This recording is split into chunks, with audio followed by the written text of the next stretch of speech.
નમસ્કાર શિક્ષક મિત્રો.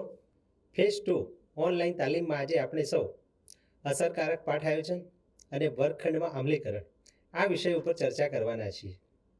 આપ સૌ વર્ગખંડની અંદર અધ્યાપન કાર્ય કરાવી રહ્યા છો, બહુ સારી રીતે પાઠ આયોજન કરતા જ હશો, પરંતુ તેને વધારે સારું કરવા માટે આપણે સૌ મળ્યા છીએ. રાષ્ટ્રીય શિક્ષણ નીતિ 2020માં વિવિધ પ્રકારની પેડાગોજી એટલે કે પદ્ધતિશાસ્ત્રની વાત કરવામાં આવેલી છે, જેમાં રમકડા આધારિત શિક્ષણ પદ્ધતિ, પૂછપરછ આધારિત શિક્ષણ પદ્ધતિ, પ્રવૃત્તિ આધારિત શિક્ષણ પદ્ધતિ, વાર્તા આધારિત શિક્ષણ પદ્ધતિ અને કોરોના આવ્યા પછી આપણે સૌ કદાચ બ્લેન્ડેડ લર્નિંગથી પણ સારી રીતે પરિચિત થયા છીએ. આ પાઠ આયોજન શું છે, વર્ગખંડમાં અધ્યાપન કાર્ય કેવી રીતે કરાવવું, અસરકારક વર્ગખંડ આયોજન કઈ રીતે કરવું, એના વિશે અત્યારે આપણે ચર્ચા કરવા જઈ રહ્યા છીએ. અહીં વિવિધ પેડાગોજીની PDF પણ આપ સૌની સમક્ષ મૂકવામાં આવનાર છે. સાથે સાથે વિવિધ પ્રકારના જે પાઠ છે, ધોરણ 3 થી 5, 6 થી 8 અને 9-10 માટે એક રોલ મોડેલ લેસન પ્લાન પણ તૈયાર કરેલો છે. એની PDF અને સાથે એના વિડીયો પણ આપ સમક્ષ રજૂ કરવાના છીએ. અસરકારક પાઠ આયોજન માટે શુભાંગીબેનને વિનંતી કરીશ કે અસરકારક પાઠ આયોજન શું છે એ વિશે આપણને વાત કરશે શુભાંગીબેન. નમસ્કાર શિક્ષક મિત્રો. ભાર્ગવભાઈએ કહ્યા મુજબ હવે હું શુભાંગી રાજપૂત તમને અસરકારક પાઠ આયોજન અને વર્ગખંડમાં અમલીકરણ માટે થોડીક સૂચના આપવામાં આવું છું. આ કૌશલ્ય અસરકારક શિક્ષણ અને સકારાત્મક શિક્ષણ વાતાવરણનો પાયો છે. પાઠ આયોજનની વિભાવના આપના માટે નવી નથી. તેમ છતાં બદલાતા સમય અને જનરેશન ઝેડ અને આલ્ફા એટલે કે બાળકો જો 2012 સુધી આવ્યા અને પછી 2013 પછીના બાળકો માટેનું સંભાળવાની સાથે શિક્ષકો તરીકે વર્ગખંડના વ્યવહારો વિશે સમાવેશી અને નવીનતા લાવવાનું અનિવાર્ય બની ગયું છે. સારી રીતે રચાયેલ પાઠ આયોજન એ વિદ્યાર્થીની સફળતા માટેનો શિક્ષકનો રોડમેપ છે. તમારા વિચારોને સુગ્રથિત રાખવામાં મદદ કરે છે. તમારા શિક્ષણને અભ્યાસક્રમમાં ધોરણો સાથે ગોઠવવાની ખાતરી કરે છે. તમારા મર્યાદિત વર્ગ સમયનો સૌથી વધુ ઉપયોગ કરી શકાય છે. બધા શિક્ષકો માટે મર્યાદિત વર્ગ સમય એક બહુ જ નાની બાબત નથી. એટલે આ સમયનો સદુપયોગ કરવા માટે આપણે વર્ગખંડ કેવી રીતે અસરકારક થાય એના માટે જ આ બધું વાત કરી રહ્યા છીએ. અસરકારક પાઠ આયોજનના ચાવીરૂપ તત્વોમાં સમાયેલ છે સ્પષ્ટ શીખવાના પરિણામો એટલે કે લર્નિંગ આઉટકમ્સ, વ્યાપક શીખવાના ધ્યેય, પ્રારંભિક પ્રવૃત્તિઓ સંકલિત કરવી એટલે કે તમે તમારો પાઠ કેવી રીતે શરૂ કરવાના ઈચ્છો છો એની બધી તૈયારી, વિવિધ પ્રકારની સૂચનાત્મક વ્યૂહરચના, સમજણ ચકાસવા માટે રચનાત્મક મૂલ્યાંકન. આપણે સૌ રચનાત્મક મૂલ્યાંકન માટે જાણીએ છીએ. વિવિધ શીખનારાઓ માટે તફાવત. આપણા ક્લાસમાં બધા પ્રકારના વિદ્યાર્થીઓ હોય છે, એટલે માટે શીખનારાઓ માટેનું તફાવત હોવું જરૂરી છે. મૂળભૂત વિભાવનાઓને મજબૂત બનાવવા પ્રવૃત્તિઓ કરવી. તો નમસ્કાર સારસ્વત મિત્રો. અગાઉના વક્તા ડૉક્ટર ભાર્ગવભાઈ ઠક્કર અને શુભાંગીબેને વાત કરી કે અસરકારક વર્ગખંડમાં પાઠ આયોજન.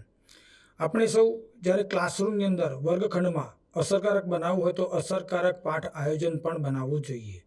હવે અસરકારક બનાવવા માટે આપણી પાસે અભ્યાસક્રમ છે, પાઠ્યક્રમ છે, પાઠ્યપુસ્તક છે અને એના આધારે લર્નિંગ આઉટકમ પણ છે.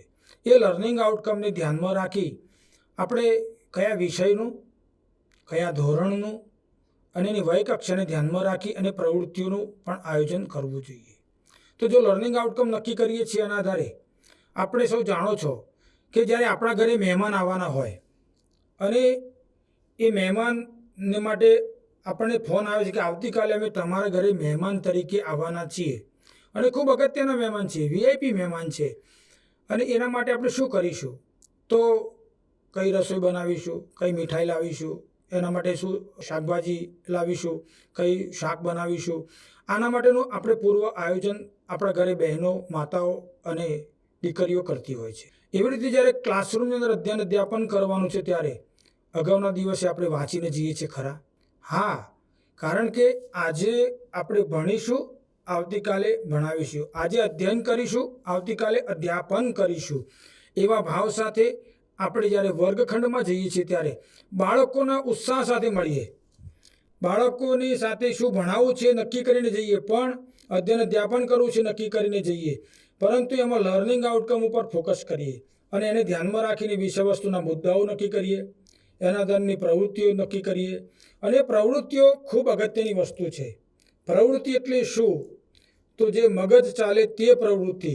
દાખલા તરીકે આપણે કેવી પ્રવૃત્તિ કરીએ, 1 આંગળી તાલી, 2 આંગળી તાલી, 3 આંગળી તાલી, 4 આંગળી તાલી અને 5 આંગળી તાલી.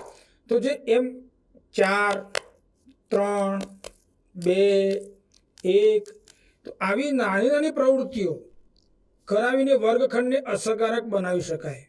કારણ કે વિદ્યાર્થીઓનું મગજ સક્રિય બને, મગજ ચાલે તે પ્રવૃત્તિ. આપણે એમ કહીએ કે વિદ્યાર્થી તોફાન કરે છે, મસ્તી કરે છે, એનો મતલબ એ છે વર્ગખંડમાં એની અસરકારક પ્રવૃત્તિ અથવા મગજ ચાલે એવી પ્રવૃત્તિ મળી નથી. એવી પ્રવૃત્તિઓ નિર્માણ કરીએ અને એ પ્રવૃત્તિઓના આધારે એની સમજણમાં વધારો થાય. Understanding by create knowledge create થાય અને એનું મગજ સતત ચાલે કે ભાઈ તમારા નામ ઉપરથી કયા શબ્દ બને છે, તમારા ગામની આજુબાજુ કયા ગામ આવેલા છે, કયું તમારું ગામ કયા તાલુકામાં આવેલું છે, કયા તાલુકામાં તમારો તાલુકો કયા જિલ્લામાં આવેલો છે.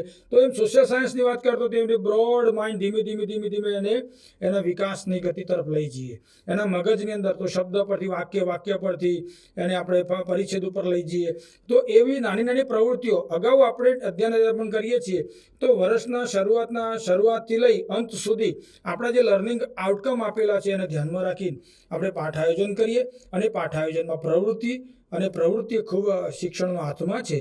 અને આત્માની અંદર આપણે જ્યારે શિક્ષક તરીકે, સારસ્વત તરીકે ગુરુ અને શિષ્યનું આદાન પ્રદાન થાય છે, વર્ગખંડની અંદર ઉત્સાહ પેદા થાય, પ્રવૃત્તિઓ સભર બને અને બાળકો વિચારતા થાય, એની અંદર પડેલા ભાવ વ્યક્ત કરતા થાય, બોલી શકે અને એના ભાવ વ્યક્ત કરી શકે, લખી શકે, વાંચી શકે અને એની અંદર ખૂબ ઉત્સાહ સાથે એની ગુણવત્તાની અંદર વધારો થાય એવા ભાવ સાથે આપણે આજે પાઠ આયોજન અને અસરકારક વર્ગખંડની વાત કરી છે. ત્યારે આપ સૌને આમાં જોડાવા માટે, આ તાલીમમાં જોડાવા માટે વિનંતી સાથે અગાઉ આપણે જેમ જેમ વિષય અને વસ્તુ આવતી જશે એવી રીતે એના પાઠ આયોજન અને એનું અમલીકરણ કેવી રીતે કરવું એની સમજ આપણામાં વધે એવા ભાવ સાથે સૌને ધન્યવાદ.